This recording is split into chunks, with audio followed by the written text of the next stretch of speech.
In this video, we are going to introduce cost-volume profit analysis as well as create a scatter plot and find a cost equation using the high-low method.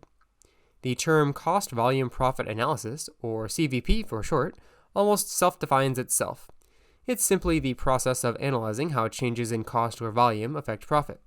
CVP would help answer questions such as, how much profit would I earn if I sold 10,000 units? Or how many units should I sell if I want to earn $50,000 in profit? Or how many additional units will I need to sell to cover the cost of a new advertising campaign?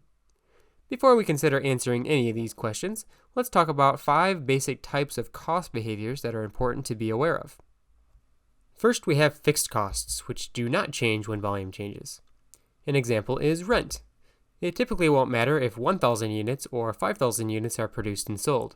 The rent cost will be the same. The graph of a fixed cost against volume will be a horizontal line. Next, we have variable costs, which change proportionally with volume. An example could be direct materials, which might cost a set amount per unit. Variable costs are dependent on volume, so when more units are produced and sold, variable costs increase, unlike fixed costs. The graph of a variable cost against volume is a straight line sloped upwards. Some costs are mixed costs, meaning they have fixed and variable components to them. An example might be a sales rep's compensation plan, which includes a $50,000 salary plus 10% of each sale he or she makes. The $50,000 salary is the fixed component, and the 10% sales commission is the variable component. It's often wise to split up mixed costs into their fixed and variable components. The graph of a mixed cost against volume looks similar to that of a variable cost, except that the line starts somewhere above zero costs, which represent the fixed component.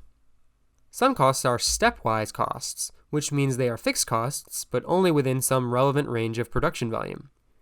At some volume of production, these costs will increase or step up by some amount. Let's say that a supervisor can supervise the production of up to 1,000 units of a product, and he or she is paid a set salary. If the production level increases past 1,000, a second supervisor will need to be hired. The expense for supervisor salaries is a stepwise cost in this example because it is fixed at some level of production for the first 1,000 units produced, but then it must increase if production rises above the 1,000 unit threshold. The graph of a stepwise cost against volume looks like a series of steps, with each level representing a different relevant range of production. Finally, some costs are curvilinear, meaning that they increase with volume, but not at a constant rate like variable costs. Recall the example of a sales rep's commission, which we said was an example of a variable cost.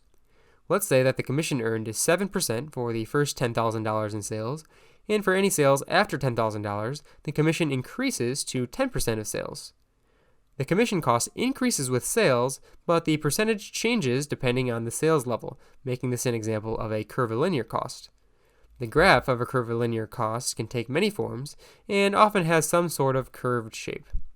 As much as possible, we would like to be able to reduce all costs down to their fixed and variable components.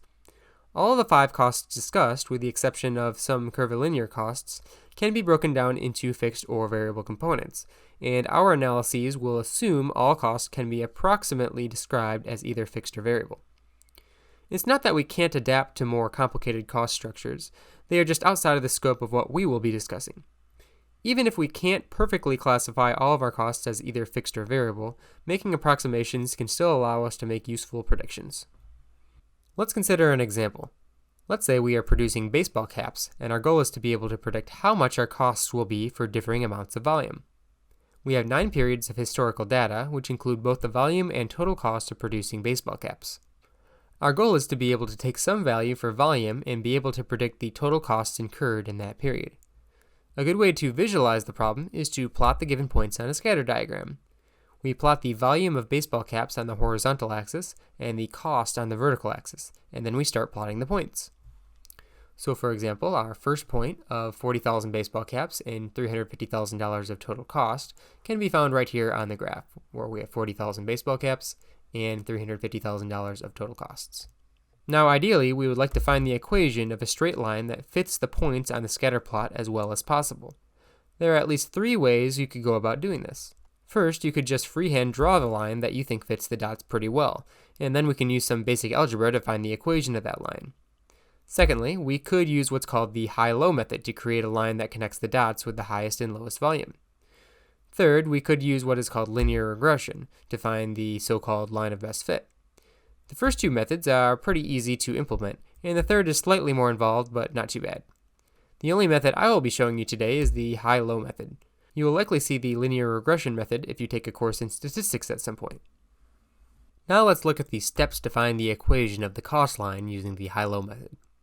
First, identify the highest and lowest volume levels and the associated costs.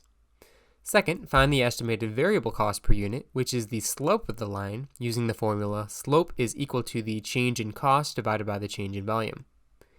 Third, find the estimated fixed cost by plugging in either of the points from step 1 into the following formula. Fixed cost is equal to total cost minus variable cost per unit times volume. 4. The cost equation is total cost is equal to fixed cost plus the variable cost per unit times volume. Let's look at the high-low method applied to our example. First, we must identify the highest and lowest volume levels and the associated costs. The highest volume is 40,000 baseball caps, which has an associated total cost of $350,000. The lowest volume is 12,000 baseball caps, which has an associated total cost of $140,000. Note that the highest or lowest volume might not be associated with the highest or lowest cost. Here we see that the lowest cost of $100,000 was actually associated with a volume of 22,000 units, but that is irrelevant for the high-low method. We only pay attention to the highest and lowest volume. Next, we can find the slope by computing the change in cost divided by the change in volume. We have $350,000 minus $140,000 divided by $40,000 minus $12,000, which simplifies to $7.50 of variable cost per unit. In step 3, we must pick one of the volume cost pairs from step 1. We will choose to use volume equals to 12,000 and total cost equals to 140,000. Plugging into the formula, we have fixed costs are equal to total costs, which are 140,000, minus variable cost per unit, which is 750, times volume, which is 12,000. When you do the math, you get the fixed cost to be equal to $50,000. Alternatively, you could find the fixed cost by using the high volume rather than the low volume, and you should get the same number. Using the high volume, we have 350,000 minus 7.5 times 40,000, which also gives us $50,000. Finally, the cost equation is total cost is equal to fixed cost, which is 50,000, plus variable cost per unit, which is $7.50, times volume, which stays as a variable that we will use to predict costs. Now we can predict costs using volume. So if volume was to be equal to 25,000 baseball caps in a period, we would predict that the total cost should be 50,000 plus 750 times 25,000 equals $237,500. Alright, that completes our high-low method example. The final thing I want to mention is that although the high-low method is relatively quick and easy to use, it often isn't all that accurate. Why? Well, remember that the only two data points we used were the highest and lowest volumes. Every other data point was completely ignored, which is okay if we're just trying to get a quick estimate, but probably not okay if the results will be used to make major company decisions. Linear regression or other more complicated methods should be used when accuracy is more important. Alright, that wraps up our introduction to cost volume profit analysis and the high-low method.